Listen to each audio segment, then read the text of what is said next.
A few days ago, it came to light that new teams wanting to enter F1 will have to pay a $200 million fee to be shared equally among the teams.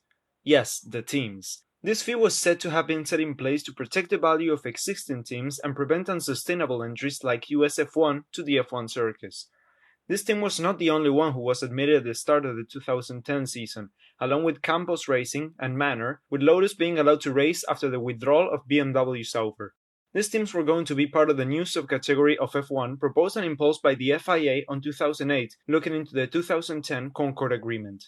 Closing in on the 2009 deadline for the agreement, the teams formed an association in order to give them a united voice in negotiations with the FIA.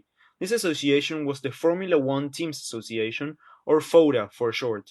Excuse the bad resolution, it's the only picture I could find, and yes, I hate low resolution pictures more than Lawrence Stroll loves his son.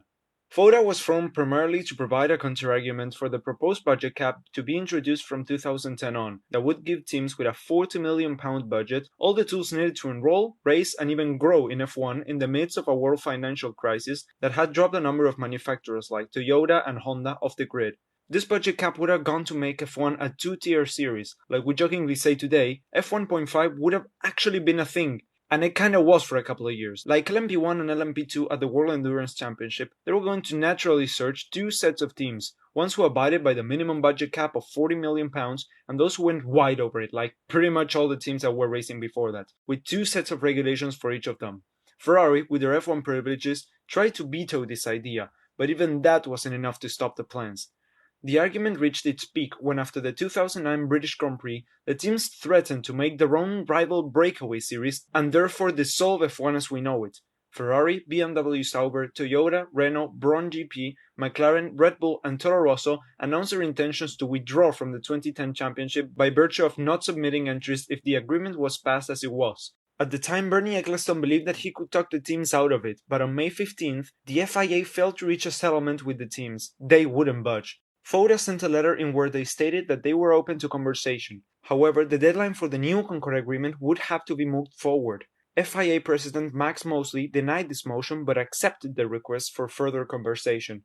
However, after a meeting at Renault's base of operation in Enstone, the 8 FOTA teams announced their intentions to press ahead with the breakaway series. This series would have a transparent governance, one set of regulations, encourage more entrants and listen to the wishes of the fans, including offering lower prices for spectators worldwide, partners and other important stakeholders.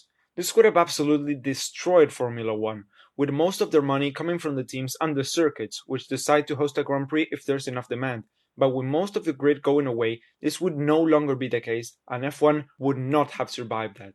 Finally, the FIA budged. Max Mosley ended up stepping down from FIA presidency, and a Concorde Agreement was reached. A system of technical support for new teams was established, a single set of regulations was agreed on, and a budget cap was dropped.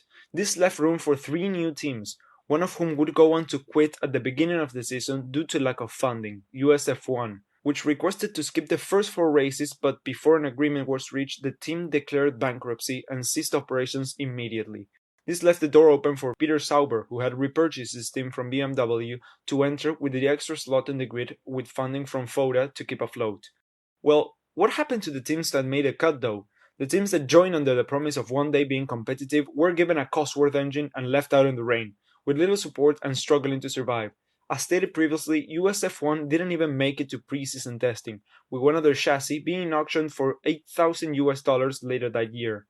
Campos Racing pretty much ran out of money before being half resuscitated by investors turning the team into HRT, who didn't make it to pre-season testing either. Given the conditions, the first weekend went as expected. Had the 107% roll still been a thing, their Dallara chassis wouldn't even have started the race, being 8 seconds off the pace. The rest of the season for HRT went as expected, with their best finishing position being 14th and going through 4 drivers throughout the year. 2011 looked to be slightly better, with HRT looking to run Toyota's crap 2010 car, but the plan was cancelled due to HRT failing to pay. That year, they gave a seat mid-season to Mr. Smiles himself, Ricciardo debuting at the British Grand Prix, ran the memorable and frankly quite sad sponsorless livery. For 2012, countryman and friend of the owners Pedro de la Rosa gave his HRT a final few runs, failing to qualify in Australia, and with a best result of 17th, the team finished dead last. being the only team with a DNQ all season, and after failing to find a buyer, Hispania Racing Team was no more.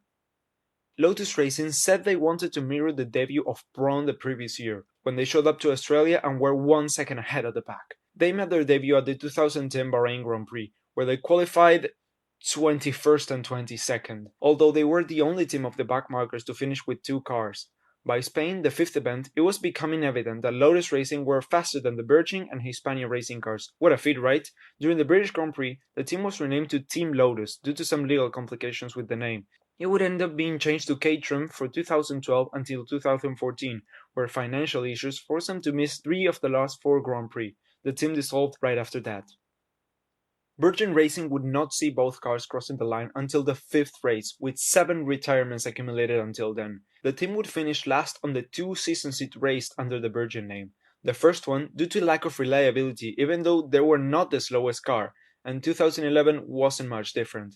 After a change in ownership, Virgin would run as Marussia from 2012 on. The team would score their first championship point at the 2014 Monaco Grand Prix, where prodigy driver Jules Bianchi finished 9th, and in doing so, Marussia became the first of the backmarker teams to score a point in an F1 race.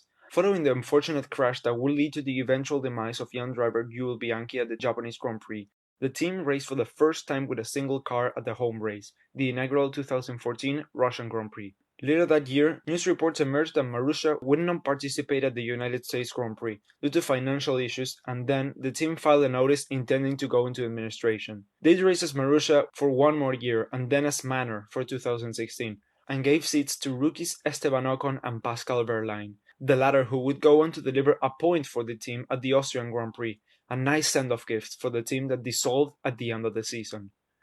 The Formula One Teams Association would end up disbanding in February 2014, and from 2021 on, a new budget cap would be introduced, determining a maximum amount of money a team is allowed to spend throughout the season for the development of their car to even the playing field, and this $200 million fee is part of the new Concorde Agreement, signed by all 10 teams, which will be in place from 2020 to 2025. Well, this is pretty much it. I hope F1 learned that imposing a new set of regulations to bring tons of new teams isn't always worth it. Quality over quantity. I hope you enjoyed the video. If you did, like it and subscribe to the channel so you don't miss any future uploads.